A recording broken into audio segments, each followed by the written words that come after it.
సాగునీటి పారుదల శాఖ మంత్రి మీకు తెలుసు కదా ఉత్తమ్ కుమార్ రెడ్డి గారు. ఆయన ఏ ఊరు అల్లుడో తెలుసా? మన పాలమూరు అల్లుడు, జడ్చర్ల పక్కనే ఊరు. మన ఊరు అల్లుడే ఈరోజు సాగునీటి పారుదల శాఖ మంత్రి. మరి మనము ఇంత త్యాగం చేసినాం బిడ్డనిచ్చి ఆయనకు, అవునా? మన పాలమూరు ఆడబిడ్డను ఆయనకిచ్చి పెళ్లి చేసినాం. మరి ఆ రుణం అయితే వారు తీసుకోవాలి కదా. ఇక మల్లు గారి గురించి నేను చెప్పాల్సిన పర్లేదు. మల్లు అనంతరాములు గారి నుంచి మల్లు అని అంటేనే పాలమూరు అనేది తెలుసు. ఎందుకంటే మల్లు అనంతరాములు గారికి ఈ ప్రాంతంతో ఉన్న అనుబంధం. మల్లు రవి గారు ఇక్కడ ఎంపీగా ఉన్నారు, మరి వారే ఆర్థిక మంత్రి.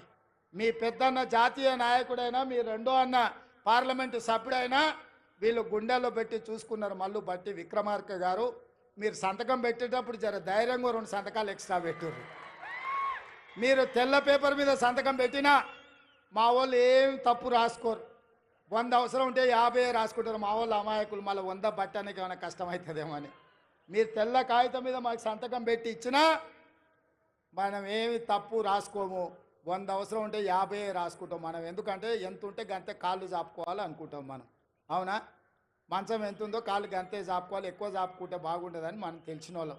ఇక దామోదర్ రాజనరసింహ గారు మన ఇన్ఛార్జ్ మంత్రి. నేను ఇష్టపడి ఆయన తీసుకొచ్చి ఇక్కడ పెట్టినా. ఎందుకంటే మనం ఏం అడిగినా ఏం అడగకుండా చూడకుండా సంతకం పెడతాడు ఆయన.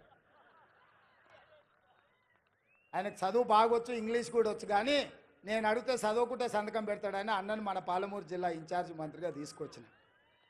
నేనే అడిగి వారిని ఇక్కడ ప్రత్యేకంగా సెలెక్ట్ చేసి పెట్టుకున్నా. నాకేముంది చెప్పు, ఆయనను ఏదన్నా అడిగితే జిల్లా కోసం అడగాల్సిందే కదా. అందుకే మీరందరూ వేదిక మీద ఉన్న పెద్దలందరికీ పెద్ద ఎత్తున సప్పట్లు కొట్టి మనకు అన్నీ ఇవ్వాల్సిందిగా, వెనకాల ఉన్నోళ్ళు కూడా, ఆఖరికి ఉన్నోళ్ళు కూడా మీ సప్పట్లే వాళ్లకు మన విజ్ఞప్తి. ఎందుకంటే మీరు ఒక్కరొక్కరు కలిసి చెప్పలేరు. అందరు గట్టిగా నిలబడి సప్పట్లు, అందరు నిటారుగా నిలబడి వాళ్ళకు సప్పట్లు కొట్టండి అన్న. మా వాళ్ళ ఆలోచన, మా వాళ్ళ ఆకాంక్ష, 70 ఏళ్ళ మా కష్టం. తప్పట్లు కూడా కొట్టండి. డప్పు లేవానే మా మాదిగ సోదరులారా, డప్పు సప్పుడు వినిపించాలి, గట్టిగా వినిపించాలి. మన జిల్లానే మాదిగోళ్ళ జిల్లానే, కొట్టూరి గట్టిగా. ఎందుకంటే వాళ్ళకి ఎప్పుడైనా సంతకం పెట్టే ముందు మీ సప్పట్లు వినిపించాలి, మీ డప్పుల మూత వినిపించాలి, వాళ్ళ గుండెల్లో సంతోషం పరవళ్ళు తొక్కాలి. పాలమూరు జిల్లాకు నిధులు వరదై పారాలి. ఈ జిల్లా రుణం నేను తీర్చుకోవాలి.